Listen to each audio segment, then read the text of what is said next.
I love you.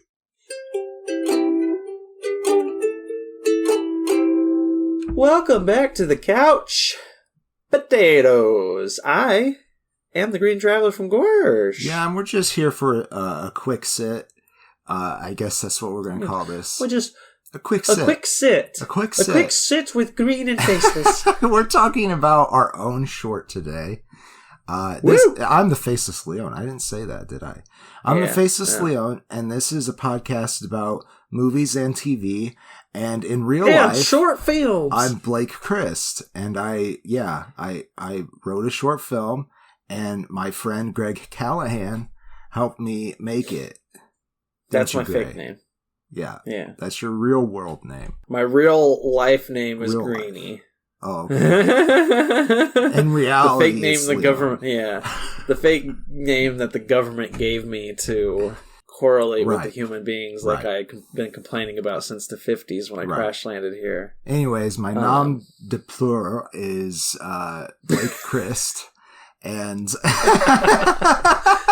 my nom de plume. I made. I wrote this short, and if you haven't seen it yet, it's called When Magic Touches Stone, and you can catch it at our YouTube channel, YouTube at I forget actually, but it's FictionWorks 19. Search for FictionWorks 19. Let me pull it up real quick. But I know the handle is FictionWorks 1917 because they wouldn't let me do FictionWorks 19 for some reason. God. It's not somebody else's channel. Oh. I don't know. Well, I don't remember. That's just mean. I don't remember why they made me do that, but I was like, okay, fine. Maybe they were like, do you want it to be the famous movie 1917? Do you? And you're like, no. Do you remember Dunkirk? Do you remember Dunkirk? You were right, though. There is an @ symbol before it. So that's, once again, youtube.com/ youtube.com/ right? Is this when it goes that way, is that the forward, or is it the other way that's the backwards? We're doing this remote and you're being recorded. Yeah, everything's flipping flopping. I don't know. It's the one where the upper end is leaning towards what follows it. Oh, that is an apt description, though. And I don't know, but that is why I'm not even finding that on my computer, on my keyboard. Yeah, why do we have? Well, one's with the question mark and one's right above the enter sign with the straight line. Oh, there it is. The one that is with the question mark is the one that is in. Exactly. Yeah. So the one that's in the question mark is the one that you want to use for the URL. Okay, so the usual one. YouTube. Yeah, why didn't you just say slash? Because I got scared. So it's youtube.com/ @FictionWorks 1917. And that's the numbers 1917. That's right. Not spelled out 1917. You won't get but there. FictionWorks. FictionWorks is not numberized. No, that is the written word. We did not do that works in binary. While we are so once being again, jokey and whatever, the short is not funny. No. There's a funny moment. Oh, there's actually several funny moments, I think. There's a really decent funny moment around the beginning that I kind of wish we had expanded upon more. Yeah. So let's dive into the story. Yeah, let's do it. Of When Magic Touches Stone. If you want to go ahead and summarize your film, good sir. Well, we have man and woman, which they are only called that because of the gender binary. Because they are prehistoric people of this world that I have created. They do not have language, and they grunt. Woman is pregnant. What's that? They do grunt at each other. We don't know what it is that they're saying or trying to convey. They probably do have some form of communication with those grunts. Hey, you're right. Don't be hard on yourself. I think you and Olivia acted so well that we knew precisely what you were wanting to convey. I really thought that we lucked out with getting Olivia. Yeah. She's did amazing. a great job as woman, and I played man. And ever since then, my look hasn't changed very much. No, yeah, you've been in character for like 5 years. I really did cut my hair. I did, and literally, and shaved the beard and started over again. And then I was like, I kind of miss it. Yeah. And then just the other day, you were over at my place, and you were like, "You didn't even notice that I cut my hair and shaved, like trimmed my beard." And you had, once you called it out, I was just like, "Oh yeah, I do see it now." But like, there's so much of it there that it's just like, it's like trimming a couple leaves off of a bush and then saying this is a new bush. Like, it's not. Just not. Well, maybe I need to put highlights on my beard so you can tell how long it is. Oh my god, that would be so fucking rad. Kind of like blonde highlights. Maybe. Well, bring in a new look. Maybe. Or like flame design. We'll do a flame design. I kind of want you to plate your hair. I kind of want mine plated as well. I do look like a caveman, and that is why I thought I would fit the role very well. Actually, So a little bit of backstory. I know that we said we were going to do the story, but I want to kind of set where my mind was at when I created it. Yeah. So I was just really starting to understand that I have anxiety disorder. Pretty bad. And every time I would go to an audition, I trained in acting, by the way, in my undergrad, and always aspired to be a film actor.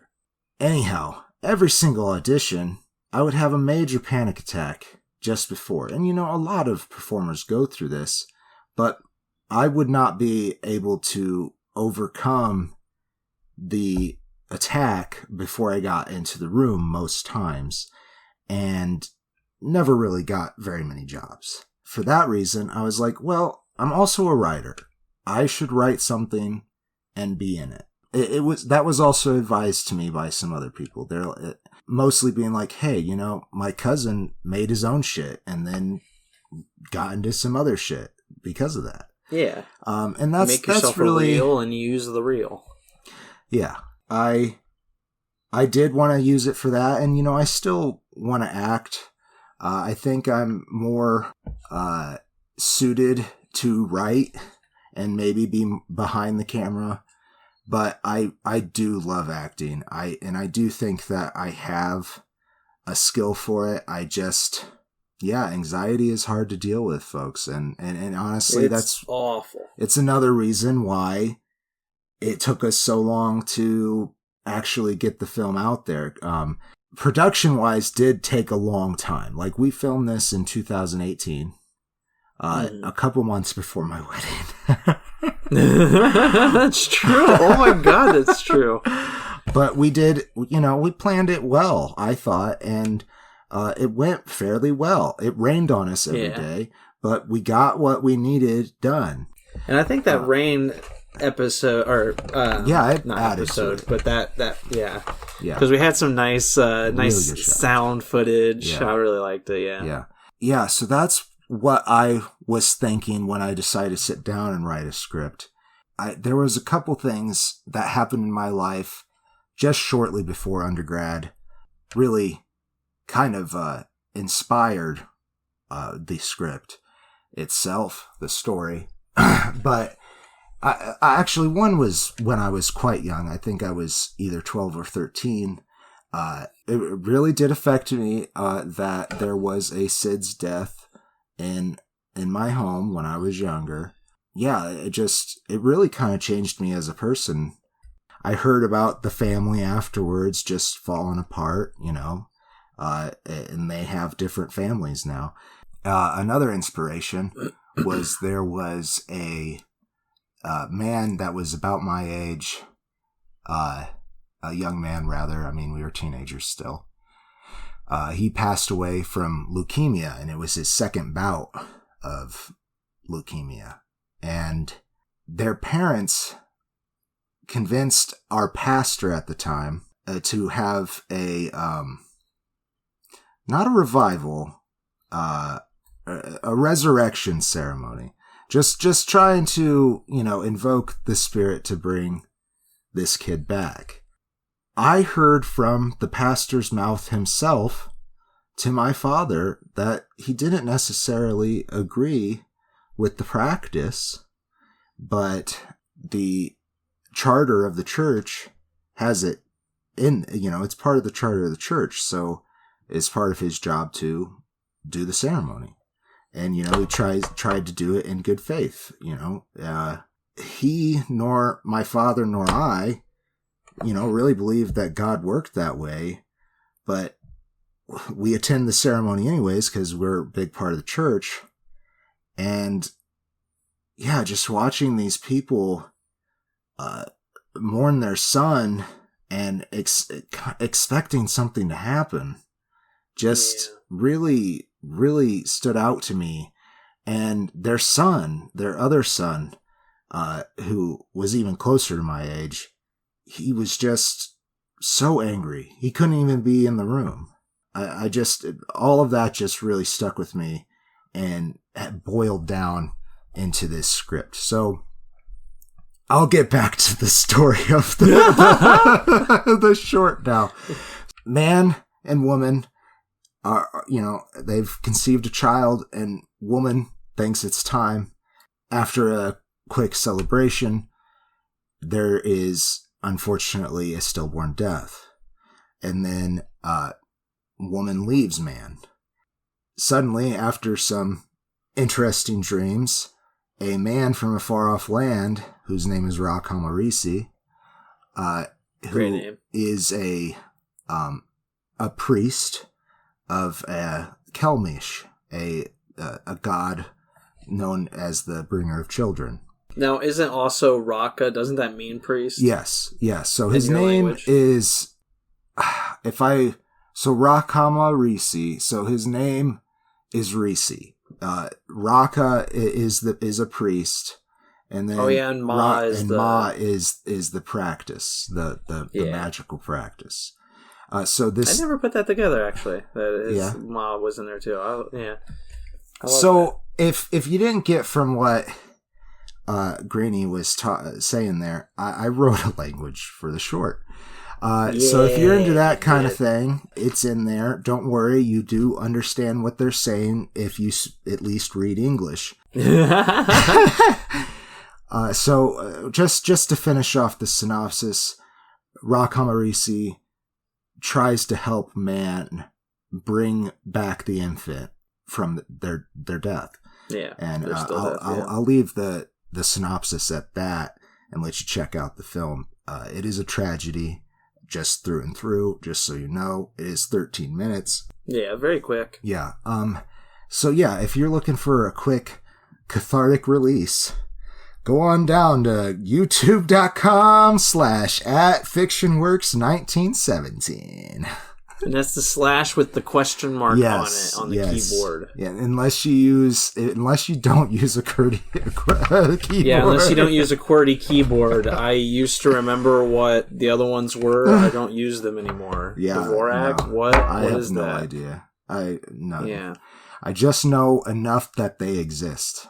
So I used to be fluent in Dvorak, I will say. Yeah. But I have not practiced it since I stopped coding years and years ago. I will tell you, I was not fluent in Vinishk, and I wrote it, so... Yeah.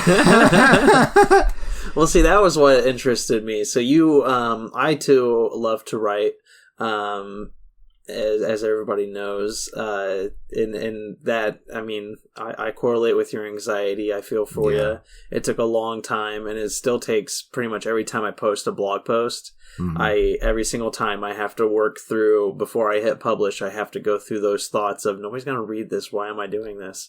Yeah. And then just be like, I don't care that nobody's reading this. Just post it. And then I just hit the button. Hey, but it used to be that I would never do it. For us.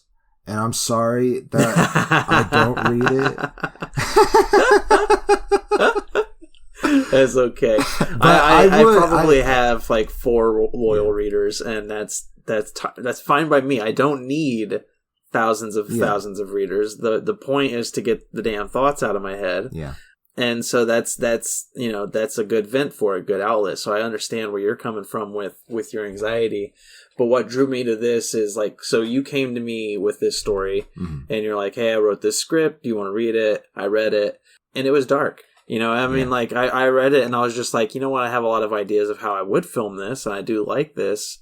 But I wasn't like severely drawn to the project yet until I found out you had your own language. And like once you told me you had your own language, I mean, I was going to do it on no matter what because that's the kind of person I am. We were friends.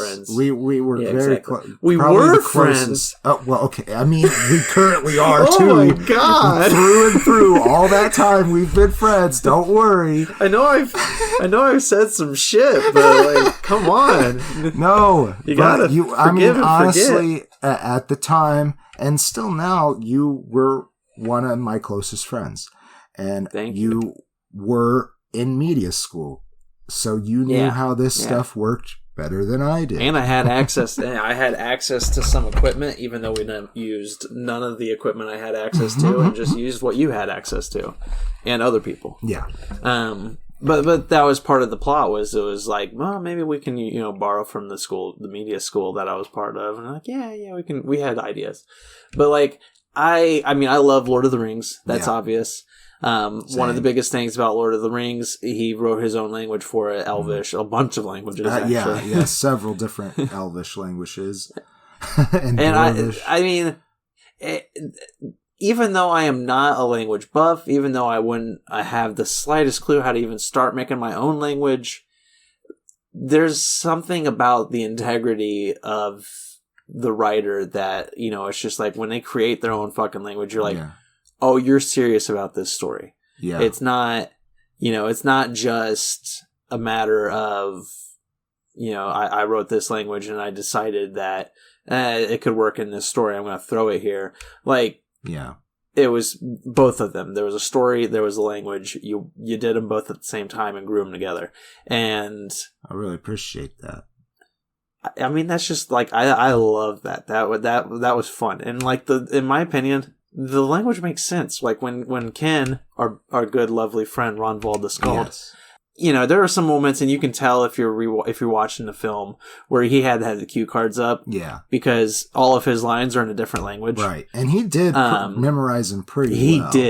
He did, and that was what I was going to say. That was like the way he managed to make that all roll off the tongue so beautifully. Yeah, like the language not only just seems like it makes sense.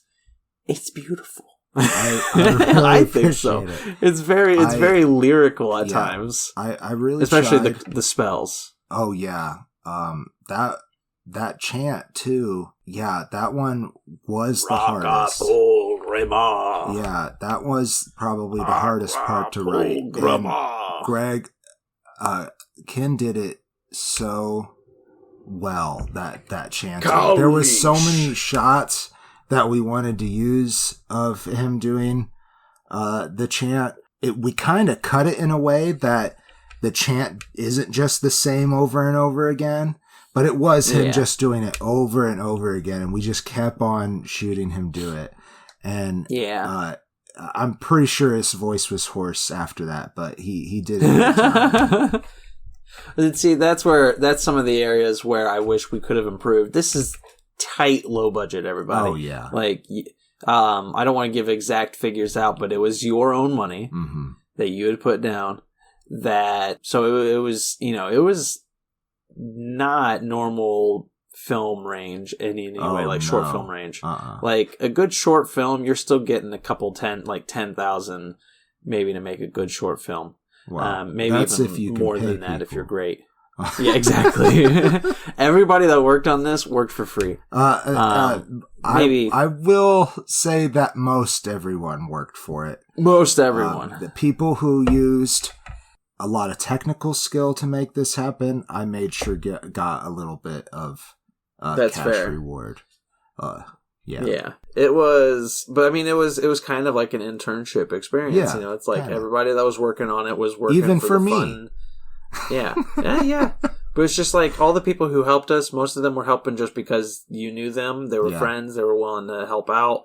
get a little bit of that experience. They really couldn't use it on their resume because, I mean, would you put down a faceless, amorphous Bob and a green tiny person as references? Reference? No, you're not. You're the same person in America. But, you know, they did it because they're nice. I mean, it was amazing. Like, it was nice having all that work. It was nice, you know, it was kind of fun just for like 3 or 4. It was just a 3-day shoot, right? Like, it was 3 days. One day we hardly got anything done. Yeah, it was all rainy. But we did establish what we wanted to do in a lot of places. Yeah. And where was the caves again? What were the is cave Buckner group? Cave. And I guess they have... Well, the Buckner family from Cabin in the Woods. We could have died up there. I remember thinking that when we were there. It is a private reserve and nature reserve, and I believe it's the Larry Group. So thank you for that's one of the people who we did Thanks, pay Larry. To be there. But they let us do it very cheaply. Which, that's fair, too. They're allowing a bunch of yahoos who were incredibly, like, we're all young idiots. Our brains were just developed. Yeah. We're out in these damp-ass caves with cameras and, like, shitty lights. Yeah, and they were like, so are you guys going in the cave? And we're like... No, just the opening here, you know, where we can film it with light. And he's like, okay, good, because you didn't look like you had the right equipment. So there's like a chute that goes into a big cavern underground. Well, also, man's costume literally consisted of just like a sheet draped about you, some fur, and then some fake sandals that you made from fur. Yeah. The foot wraps were literally the worst, but I will tell you, it was very stony ground. So they were actually necessary. I did need them to get around. Oh yeah. I mean, there's one scene too where Ken stands up and walks out of the cave. Like, I mean, there's a little entrance. The caves, they kind of slope down a ways into the entrance of the cave. Right. So it's like there's enough space where we could build a small fire that wasn't inside the cave because you weren't allowed to have fire in the cave. Right. So we had small fire just outside of the cave. And they did it. They were very gracious in allowing us to do that because it is normally not allowed. Yeah, exactly. And that was when it started to rain too. So good. That was fun. But you know what? Film a fire. The fire. We had it going well enough that it stayed through the rain. And I loved my smoky shots. Some of the best shit in the film. Footage. I think. Yeah, I agree. I loved my smoky shots. I was very proud of those. I did all the cinematography, by the way. If we didn't say that, I was the camera holder. Yeah. And then that long shot. Yeah, I like my long shots. It's really good. It's right about halfway through the film, and it's the most tragic moment of the film as well. Yeah. And the only thing I hate about it is the final portion of that when we get both of you in frame, man and woman in frame. Ideally, on a budget, the Hope would have done that to do a cross, like, you know, still do a long take, but in that moment you have that cross frame where it's like the close-up of you, the close-up of Olivia as woman, and like both of you are in focus, but it's just like, you know, just split and like that's what I wanted to do. It was pretty close. It was all right. I mean, I have imposter syndrome, especially for your first film. Like, I've always wanted to be involved in film. I've tried directing. I love writing, but like, when it came to directing, I really just, you know, I don't have the gall to drive the project, if that makes sense. Like, I can be focused when I need to be, but relying on others is a hard part of mine. And a director needs to rely on others. You need to be able to boss people around in a way that's not going to piss them off, but also keep them on task. Yeah. and I just don't have that when it comes to filmmaking. Sure. Because it's like I have a vision, but I can't force. I don't have it in me to force others into making that vision. Yeah. Well, but when it comes to the filmmaking aspects, cinematography is the one that I've always just loved. In my opinion, I am not a good cinematographer. I don't have a good eye for setting up shots. I just know what I love.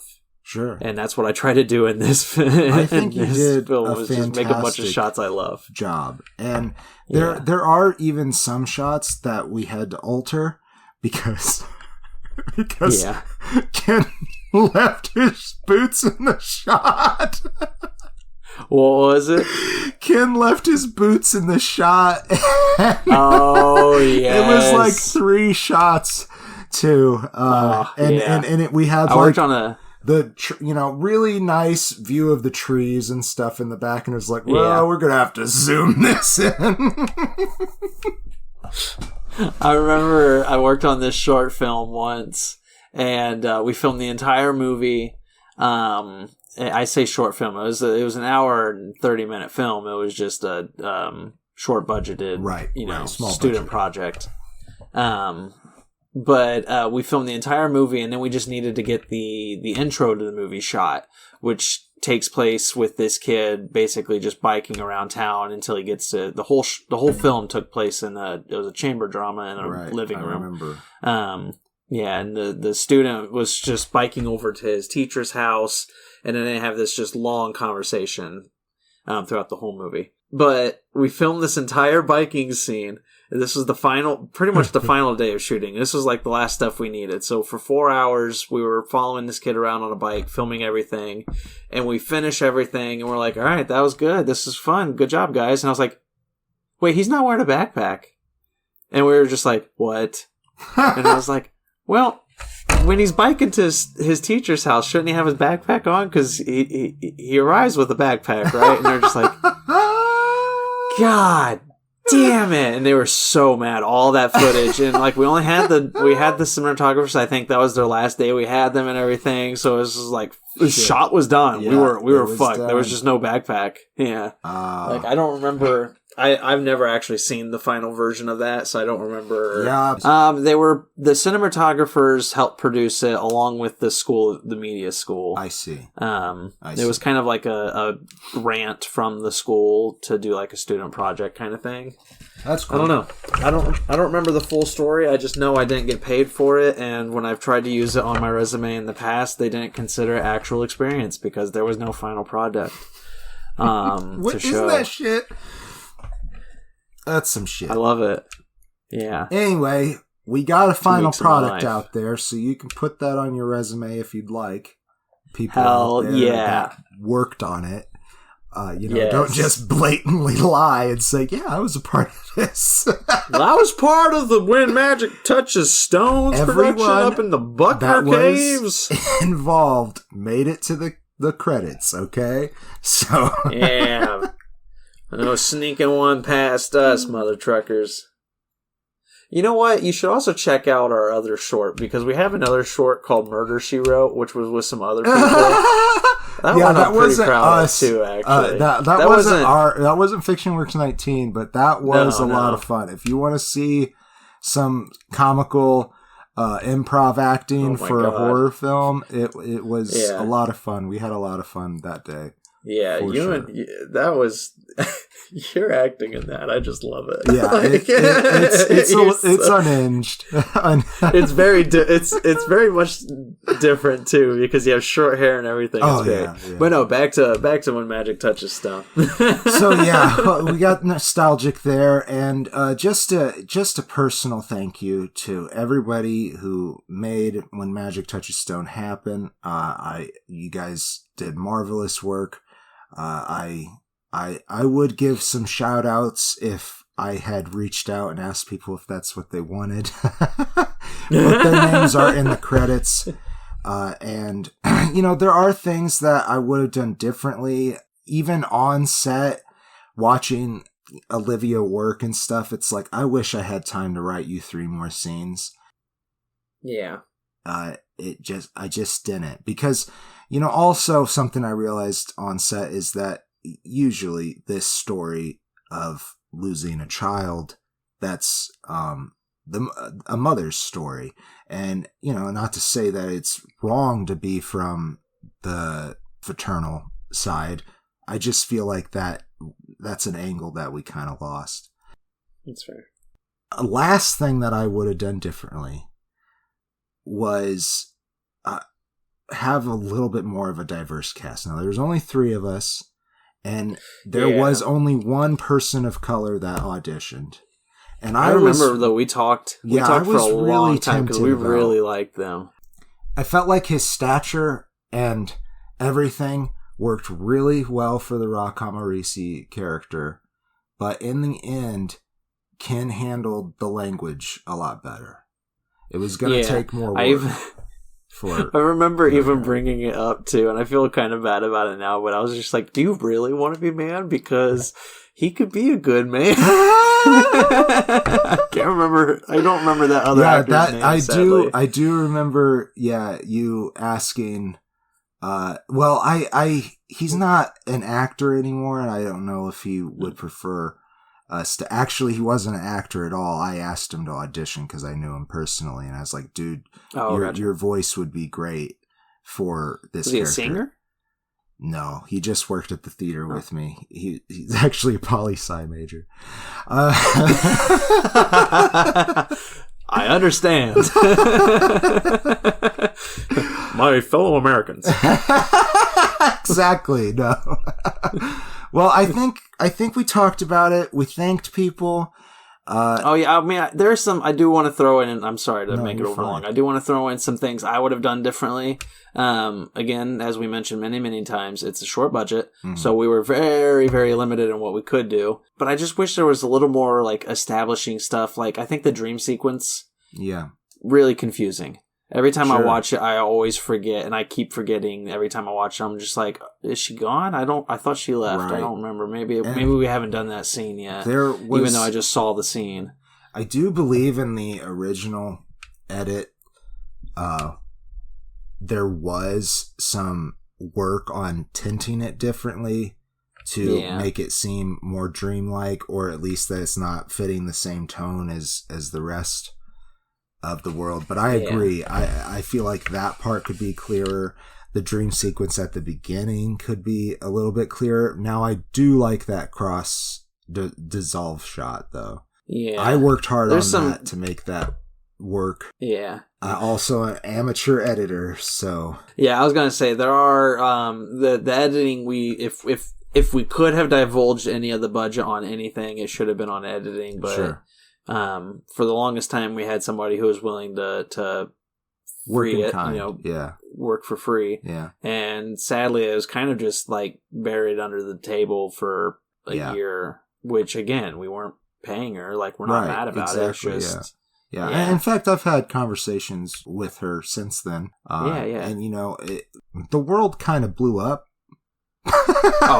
Yeah. We weren't upset about it at all. But it was just, if we could have done anything, I think editing was one of the things that needs a lot of work. Yeah. I think there's some things that just need to be better established or better set apart from the rest of the story. I don't know. There's some the scene of you once you know that the baby's on its way and you go off to have a good time and you're like going crazy. I really wish we had set that up differently. I love the soundtrack that we have. I do like that Will Lusk did the soundtrack, the score. Wonderful job. Yeah, I really enjoy it. Yeah. Yeah, that was good. I love what he did for that scene in particular because it's just very vibrant and joyful. Right before everything hits the fan. But like, I really wish we had set that up more to be funnier. Sure. That wasn't even in the script, really. Like, we had that was just us having a good time. We had a couple examples of what I thought would be funny. But like they were impossible. No, I remember we were just like hiking through the woods, and I was like, "Oh, there's a good rock," and I just set up the camera. I'm like, "Drum on that rock for me." That was so much fun too. That was my favorite part of that day. We got like 18 different shots of you drumming a rock and used all of them. The tree, too. I think I would have liked to really Build fire our own to a tree. Oh, yeah, that too. And I had somebody's permission, but then there was 2 years between getting their permission and doing the shoot, and me and that person had a bit of a falling out during that time, so... I mean, you should have still just shown up and burned their tree down. Okay. Nothing says, like, let's be friends again, like burning their property. Oh, hey, how you doing? Come on Hey, out. Joe. Remember how you said? Come out, have a smoke around the fire here. We're making s'mores. So that's been It's the show. We talked You about... don't remember me? Yeah, you don't remember? Wait, we're not rating it? I feel like as critics, we have to be... okay, rate it. Yeah, let's absolutely rate it. rude. Yeah. Yeah. I'll go first. Go ahead, yeah. I'm less biased than you. I'll be honest. I'll give it 3.5 stars out of 5. Like I think there's a good story. There's for the low fucking budget that we worked on, I think we did a great job. Yeah. I think it looks nice. I do too. Yeah, and I mean, I like pretty much everything about it. It's hard to rewatch. That's why it doesn't get a perfect score. Sure. Because it's tragic. Yeah. It's not something that you want to... It's 13 minutes, though, so that makes it pretty easy. Yeah. I'm bumping it up to a 4, actually, because I forgot it's only 13 minutes long. I think it's pretty impactful for only being 13 minutes. I agree. I do agree. I still... Okay, so the stillborn baby, Olivia did the props for that. Yeah, that as was well as she did all the woman. makeup work. Yeah. Oh yeah, she played woman too. She did also the prop for the skeleton version of the baby. Yes. Which I fucking love. I love it. I still, Yeah. it's so goofy. It's very you can see the obviously wires. a puppet.